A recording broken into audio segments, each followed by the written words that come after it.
Bonjour, bienvenue sur le podcast Une maison en France, un podcast en français facile pour ceux qui rêvent d'avoir une maison en France ou qui ont déjà une maison en France et bien sûr pour tous ceux qui veulent perfectionner leur français, évidemment.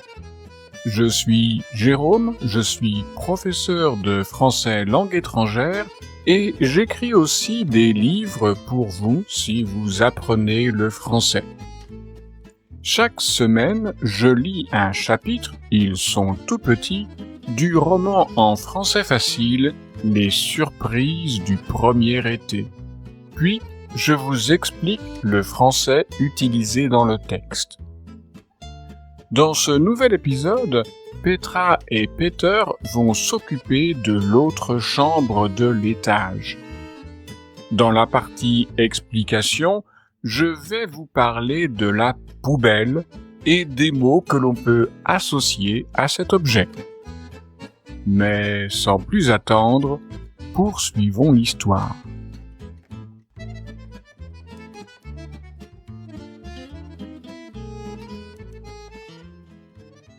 Jeudi, il est temps d'explorer le reste de la maison. À l'étage, il y a encore la petite chambre. Là aussi, il y a beaucoup de désordre. L'armoire a été emportée. Le contenu de cette armoire a été posé sur le sol.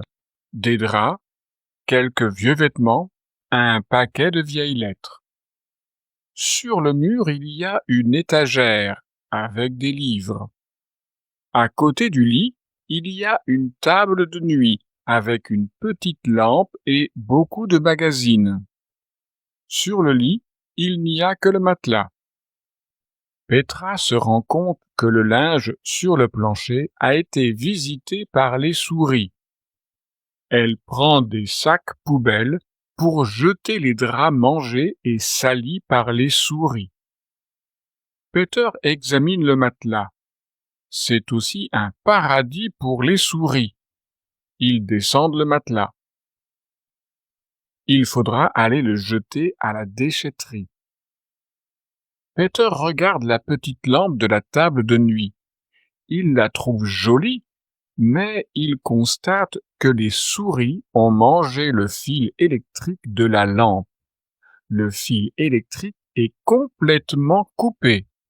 Derrière la table de nuit, il trouve une souris morte. Elle a peut-être été électrocutée en mangeant le fil électrique. Décidément, les souris sont vraiment un problème.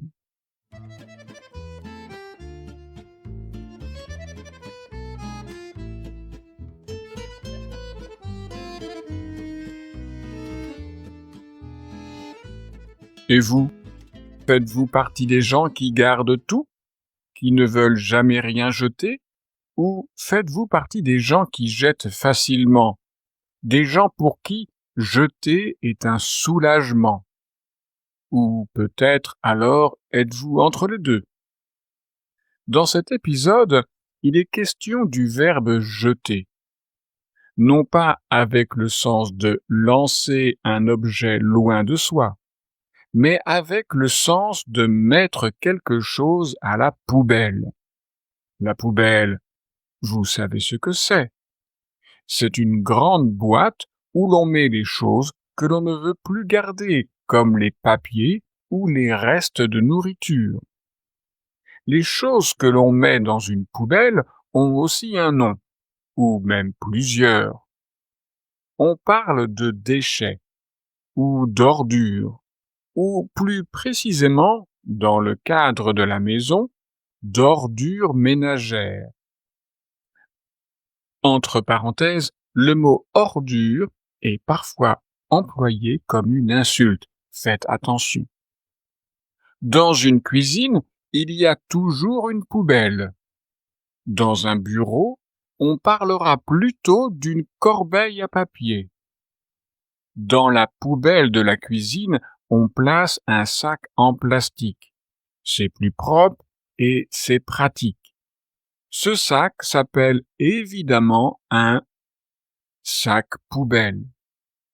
Quand la poubelle est pleine, on retire le sac plastique de la poubelle, on ferme le sac poubelle avec un nœud et on va mettre ce sac poubelle dans une plus grosse poubelle qu'on appelle en fait un conteneur.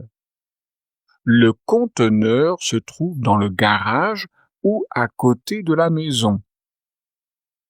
Et généralement, une fois par semaine, parfois une fois tous les 15 jours, c'est-à-dire une fois toutes les 2 semaines, un camion passe devant chez vous pour vider le contenu du conteneur.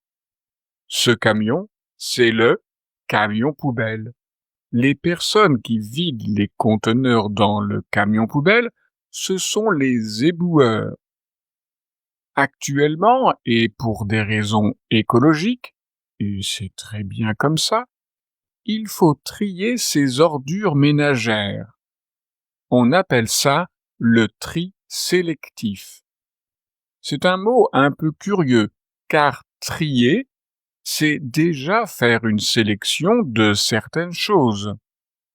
C'est ce que l'on appelle techniquement un pléonasme, une association de mots qui veulent dire la même chose. Mais bon, l'administration a trouvé que c'est mieux de parler de tri sélectif. En tout cas, le tri sélectif permet un meilleur recyclage des ordures ménagères. Et recycler, c'est écologique, c'est bien. Pour le tri sélectif, on dispose de plusieurs conteneurs.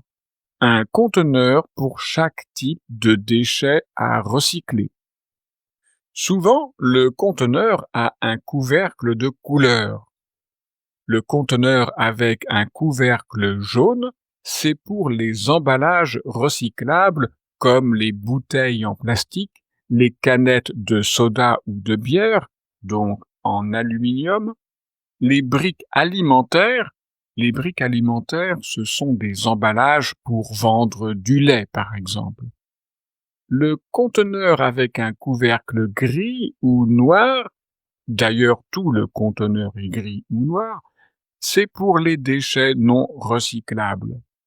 Dans certaines communes, dans certains villages, il peut y avoir aussi un conteneur bleu pour le papier ou le carton. Pour le verre, les bouteilles, les pots et les bocaux, généralement, il n'y a pas de conteneur pour chaque maison. Il y a des conteneurs de plus grosse taille que l'on peut trouver sur le parking d'un supermarché, par exemple, ou même, j'ai déjà vu ça, près de la mairie. Les conteneurs pour les déchets organiques, appelés aussi déchets verts, c'est-à-dire les épluchures de pommes de terre, de carottes, les restes de feuilles de salade, etc. Bref, ces conteneurs ne sont pas très courants en France. On peut en trouver dans certaines villes, mais pas partout. À la campagne, pas besoin d'un tel conteneur. Vous avez votre tas de compost. Mais que pouvez-vous faire si vous devez jeter des objets très grands, trop grands, encombrants, et qui ne passent pas dans un conteneur? C'est tout simple. Vous allez à la déchetterie. Dans chaque commune, il y a généralement une déchetterie.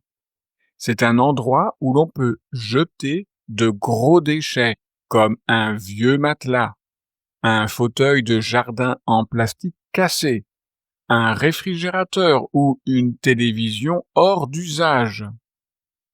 Mais la déchetterie, c'est aussi l'endroit pour jeter des choses après la rénovation d'une maison, les gravats, c'est-à-dire les restes de briques, de béton, de carrelage, de tuiles, et aussi les restes de produits dangereux pour la nature, comme les restes de peinture.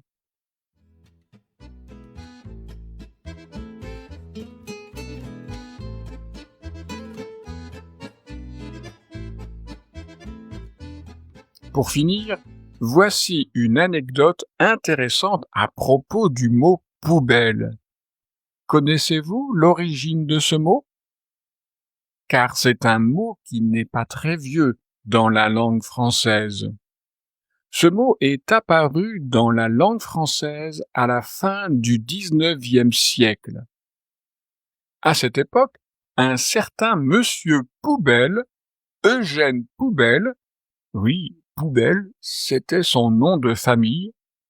Donc, monsieur Poubelle a une très haute fonction administrative à Paris. Il est préfet. Il fait passer une loi obligeant les Parisiens à mettre leurs déchets dans des récipients pour une meilleure hygiène publique. Très vite, on appelle ces récipients des boîtes poubelles. Et rapidement, on dit poubelle. Curieux, non? Voilà pour le 29e épisode de ce podcast. Dans le prochain épisode, Petra et Peter sont invités par les voisins à venir prendre l'apéritif en début de soirée. C'est super! Oui, mais en début de soirée, c'est quelle heure? Si vous êtes un jour invité chez des Français pour prendre l'apéro, vous saurez comment faire au prochain épisode.